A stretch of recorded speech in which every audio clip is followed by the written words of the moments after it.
Ooh, ooh, big fish ish. Y'all know what it is.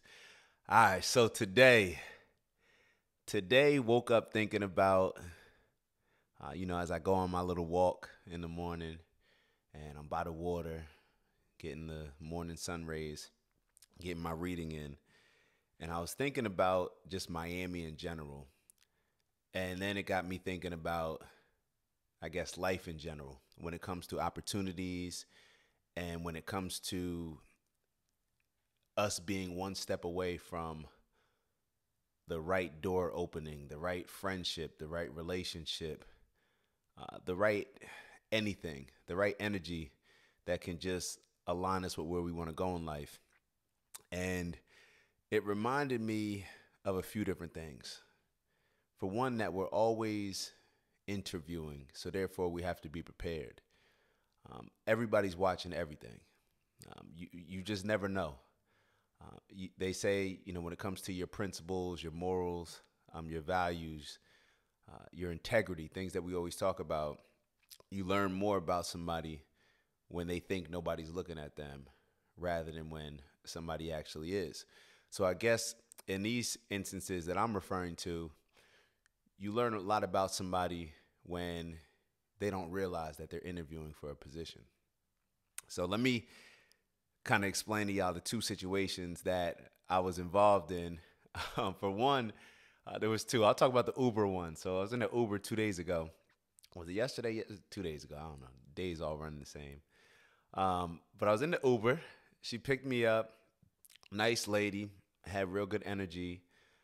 But then I realized, like, as we were taking about a 35, 40-minute ride. We were actually going up to Fort Lauderdale.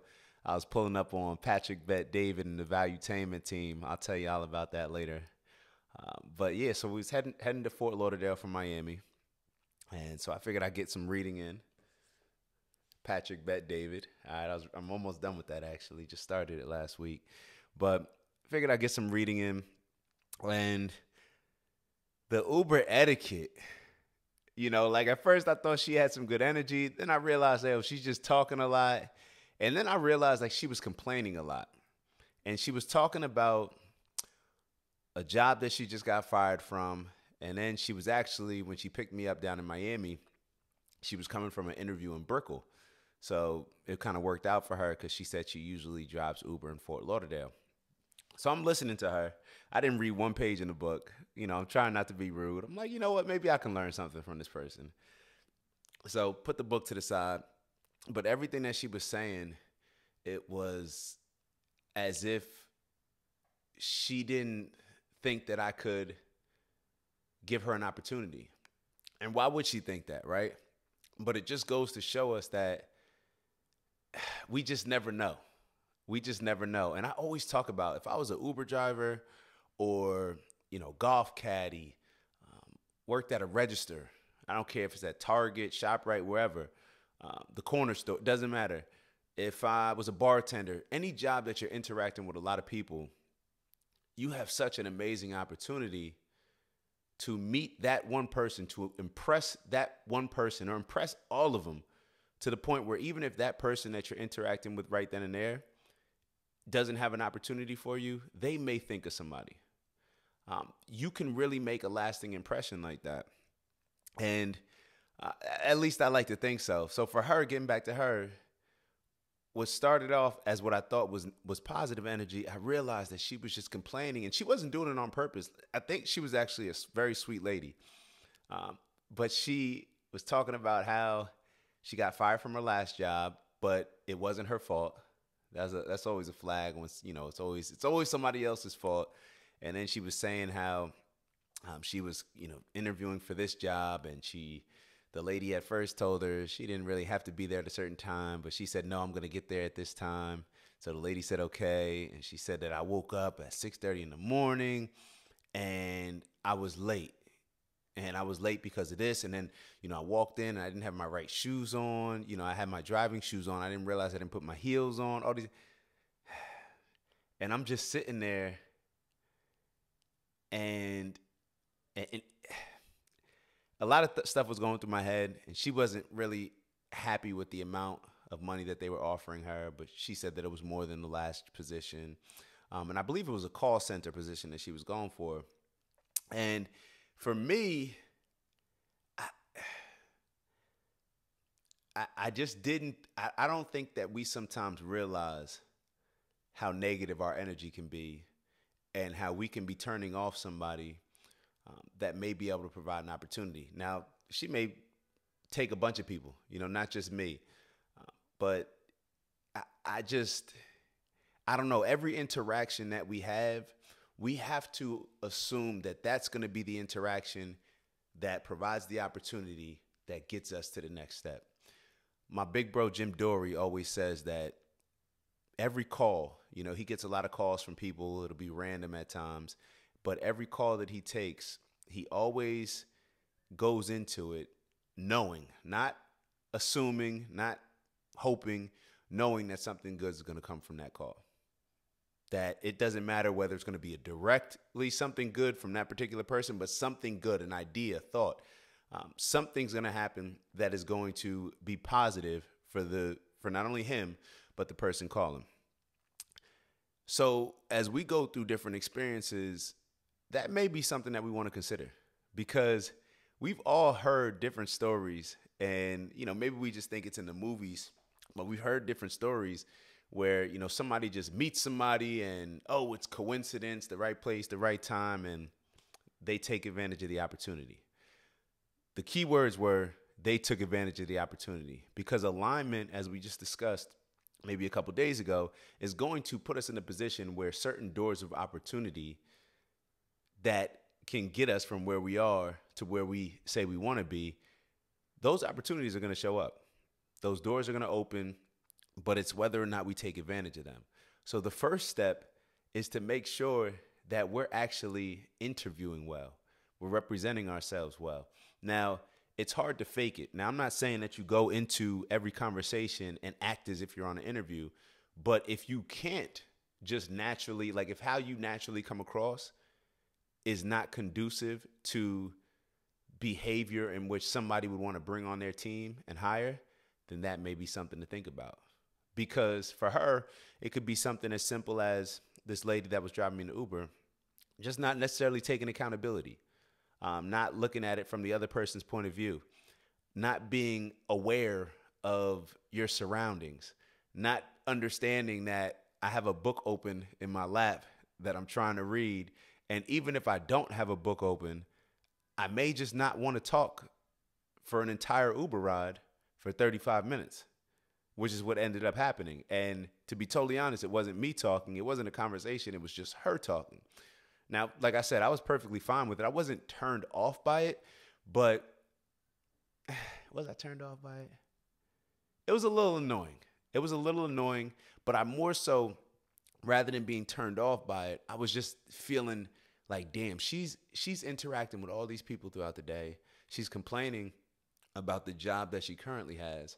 However, all of these interactions that she's having throughout the day, she doesn't know if that interaction can actually open up a door of opportunity for a higher paying job.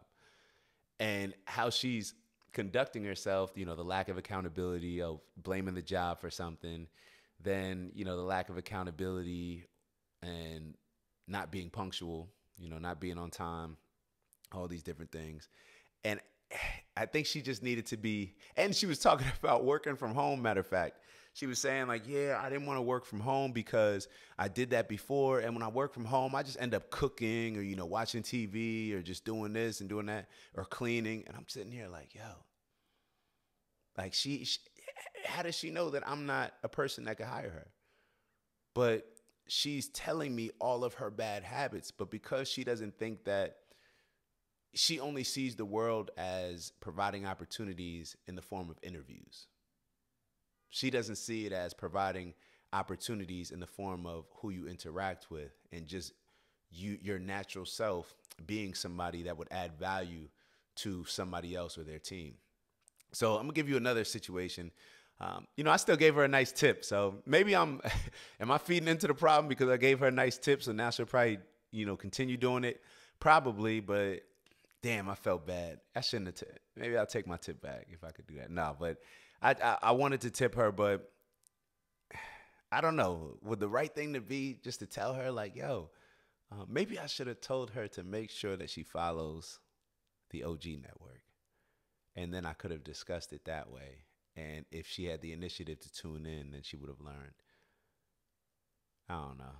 Yeah. Well, on to the next story. So I guess I'm part of the problem. But the next story, I wasn't part of the problem because I actually did say something.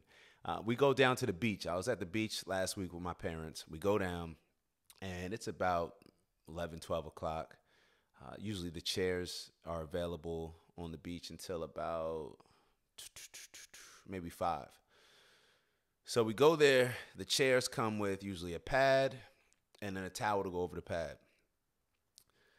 Universal across all the beaches down there. That's what happens. So we go there and we ask, hey, we need three chairs, 2 umbrellas. And he said, okay, no problem. That's going to be it's going to be this amount, based on the price. It was indicated right there. He tallied it up. It's going to be this amount. But hold on, we don't have towels. Okay. So I said, well, when are you going to get towels? So he said, I'm not sure. I got to call the man. I would have to call the manager. Like, I don't know. I'm like, so I'm sitting there. Meanwhile, my parents, I didn't know that this happened to them a few days before when they went to the beach, or a week before. And they said the towels never came. They said that they were bringing towels. They never came. So back to the conversation. He says, I don't know. I would have to call the manager. I'm sitting there like, so call the manager. Like I just say, so call the manager. Or give me the number and I'll call the manager. Like we need to know if we're going to have towels. And the fact that y'all are saying that y'all may or may not have towels, how are you charging the same amount? As if you're charging it the same amount as if there are towels. So here you're providing less of a value, but you're charging the same amount. So he said, oh, well, the towels are just complimentary. We don't factor those in the price. Bro. So then he decides he didn't have me call, but he stepped away for a sec and he was explaining something to somebody else. I don't know. And I just told him, I said, you got to figure out a way to learn to handle these situations better, bro. I'm a customer. Like, your customer service is lacking. Like, you never know who you're going to run into. Like, you could run into somebody that can give you another job opportunity. And he said he didn't take it bad, really. And then he decided to, like, kind of take a step back, and he called the manager, and the manager said some BS about, I'm going to try to be there in 15 minutes, and we'll see. And then so I said, well, we're not, paying the same amount. I said, if you can't guarantee towels, then we're not paying the same amount. So he ended up giving us a discount. And then before I said, like, well, call the manager. I'll tell him I'm not paying the same amount, because now I'm getting frustrated. So off of principle, it's the principle, right? So, like, I wasn't really I didn't have an attitude. I was just very direct. And I told him, so he decided to give us a discount. We walked over. And my parents were nice to him. They tipped him, just as if they tipped him actually extra because he gave it the discount. Whatever. Maybe maybe these people have it right, because maybe they're getting bigger tips than everybody else who actually goes about it the right way. So maybe we're part of the problem. But I just want to say, we don't understand the opportunities that are going to present themselves. We don't understand. My current situation, I have a friend out here in Miami. It's my brother. It's my brother. If y'all hear me talking about my Jewish brother down here in Miami, then that's who I'm talking about. And just through our relationship, being cool, friends, opportunities have presented themselves. I didn't even know what he did initially. He just, had good energy. He was feeling my energy. I was feeling it. It was like, yo, we'll connect soon. Link up down here. And we were just building. And now so many opportunities have come just from that relationship. And it wasn't me feeling like I got to go out the house and interview. But for me, I always know that. So if I'm not if I'm not conducting myself in a way that would naturally be appealing to bringing value to somebody or their company, then I need to address that. Because that's not, like, when I say, like, my particular role, I'm a business consultant. Um, I make people, this is what I do. I help you make more money, and I make you feel good about it, and I make the people, most importantly, the people that are your customers, your consumers, feel amazing about your product. That's what I do. Very simple. Make people feel good and make them more money. That's what I do. So I don't see that as just a 9 to 5 role. I see that as that's what I'm trying to do. That's what I'm not trying. That's what I'm doing day to day. That's what I'm doing with my parents. That's what I'm doing with my brother. That's what I'm doing in any relationship that I have. I want to be able to bring some type of value, whether it's helping somebody in their fitness, whether it's helping somebody, me just giving my insight on my experience with, not eating meat, fish, or eggs, whether it's helping somebody by just recommending a book, by hearing them out, all these different things. I'm just trying to figure out different ways that I can bring value into people's lives and make them feel good. Very simple. So if we kind of change our approach to things, it may save an opportunity for us, or better yet, create an opportunity for us that can be, there's a bridge between where we are and where we want to be. That opportunity can give us the tools. It may not just lay the bridge out there, build the bridge for you, but that opportunity can give you the tools, the resources to actually build that bridge, to maybe bring some people together who, shoot, I'll build the bridge with you because I want to walk over there with you. I want to drive over there with you. Whatever it may be, shifting our focus and always figuring out how I can bring value to somebody is going to prevent us from being cynical, from having bad energy, from always complaining, from not taking accountability, to being late, all these different things. It's going to put us in a different mindset, and it's going to empower us to be a better version of ourselves. So when we're in these situations where we're just seeing, random, we quote unquote random, or, I guess relationships or interactions that we don't see as interviews, we're hurting ourselves. And by not evaluating our behavior like that, we're going to miss out on a lot of opportunities, because when you look at the most successful people in the world, not to say, definitely not luck, but their energy put them in a certain position that created an opportunity that they could take advantage of. And that's exactly what they did. But without that energy, you're not going to be able to fake it. You're not going to, if you got to turn it on and off, chances are it's probably not going to work for you. But if you have to turn it on, then maybe that's an opportunity for us to self-reflect and make some changes in our personality, in our values, in our purpose, and how we see ourselves. Make those changes necessary to where you're just always on, and it's natural and it's flowing and you're exuberating. Is that the right word? Whatever. Y'all know what I'm saying. You're giving off the right energy, because we all know that energy, that's probably the one constant. It never goes anywhere.